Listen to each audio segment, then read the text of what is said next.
the way it should be done. Like I loved older homes. I really had no idea what I was doing as far as decorating. I wanted to share with you the timeless pieces of home decor that I have brought into my home that I know I will never get tired of, and how I know that, so that you can do the same. Thanks to everyone who commented last week and gave me such helpful suggestions for my living room. It was really a lot of fun reading through all your comments, and it just touched off this idea for this video. We throw around the word classic a lot as far as home decor, but if you think of it as decor that is imitating the ancient Greeks and Romans definition that I love, and the neoclassical style, which was like late 18th century, early 19th century, you could call that Swedish Gustavian, you could call it Louis XVI, Georgian style, Adams style, federal style.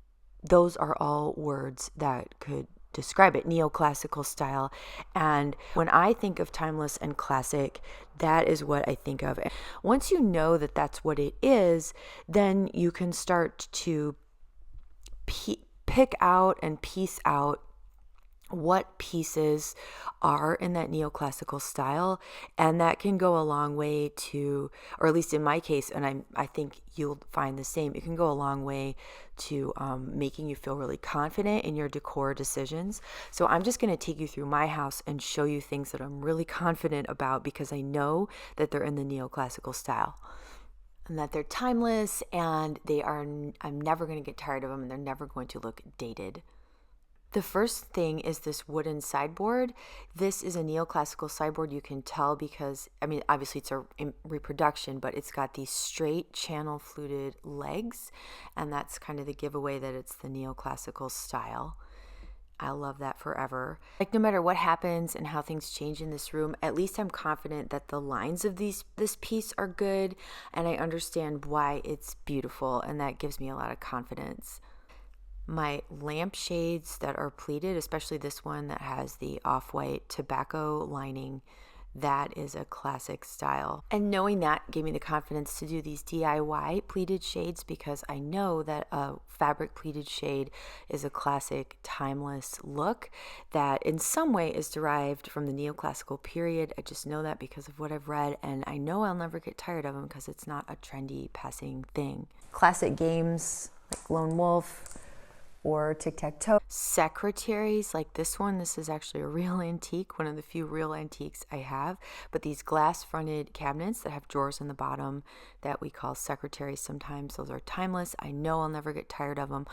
Armoires, this is like an American primitive style armoire, as is this one, but they can also come in like a French Rococo, Louis XVI style, like this reproduction from the 60s. And then there's this federal style secretary as well. These are all classic pieces derived from that neoclassical period, and I know that they are timeless, and I have a lot of confidence using them in my home. Chairs. So these chairs, these are my great-grandma's, and I used to not like them.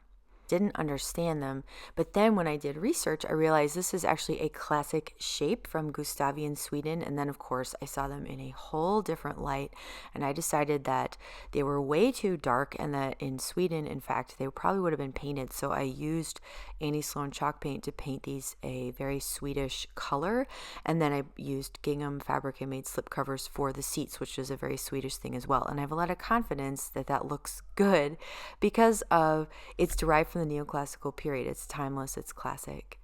I feel confident I'll love it forever. French chairs.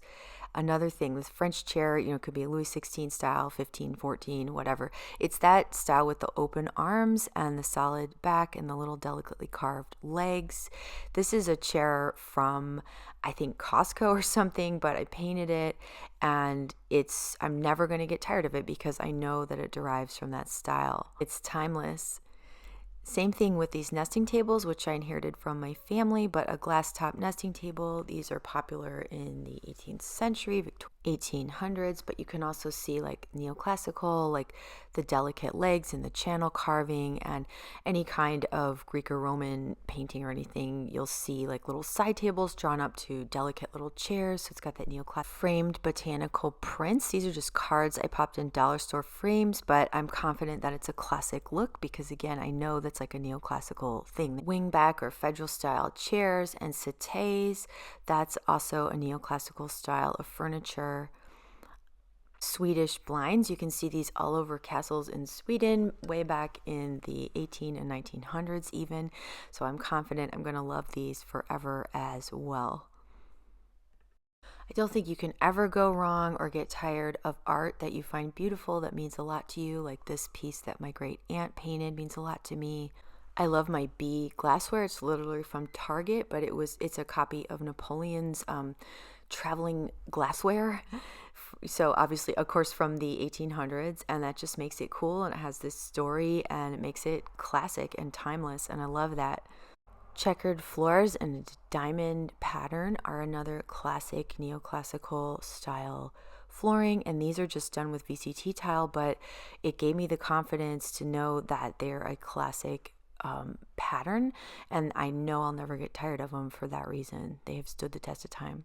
Even if someday we swap out the VCT for a higher grade material, it's the idea and the concept that counts. And that's the main thing that I wanted to get across, I guess, to come to think of it, is you can do these styles and feel confident in your choices, high or low. It doesn't have to cost a fortune. You can do a mix of things that are really, really high quality and things that are from Walmart and Amazon. As long as the shapes are right, it's going to look fabulous, and I just love that, and it kind of opens you up to like endless possibilities of decorating. My house is nowhere near perfect, or it's very hard to pull off the exact right look that you want, but understanding that I love the neoclassical style and why these certain looks are classic and timeless is a huge step in the right direction, I think. And I think that it's going to help me as I continue to curate my house. And I hope that it helps you. Please tell me in the comments if it did. I'd love to know if this did help you, and if you'd like me to do more content about what makes things timeless and classic and where you could find them. Are you interested in, learning how you could find these things at Walmart or Amazon? Are you interested in how you could find these things thrifted? Are you interested in, you're like, no, I want to buy everything the top quality? Please let me know in the comments what you would love to learn about from me, what I could help you with as far as sourcing things for your home and feeling confident that you are curating your perfect, beautiful dream home. If you want more information about this topic right away, I've got a video about how to pick apart the Ralph Lauren look, which is basically the neoclassical timeless classic design look, and check out that video for more on this topic. I've also got playlists on English country style, French country style, and Swedish country style, which are timeless and classic, all of them. I will link those in the description box down below. And if you want to make your very own DIY pleated lampshade, it's very easy. I've got a super great tutorial on that. Also, I have one for Swedish blinds if you're interested in those. Timeless, classic, and very easy to DIY. So I hope you check all of that out, and I will really look forward to reading all of your comments, and I will see you next week. Take care. Bye for now.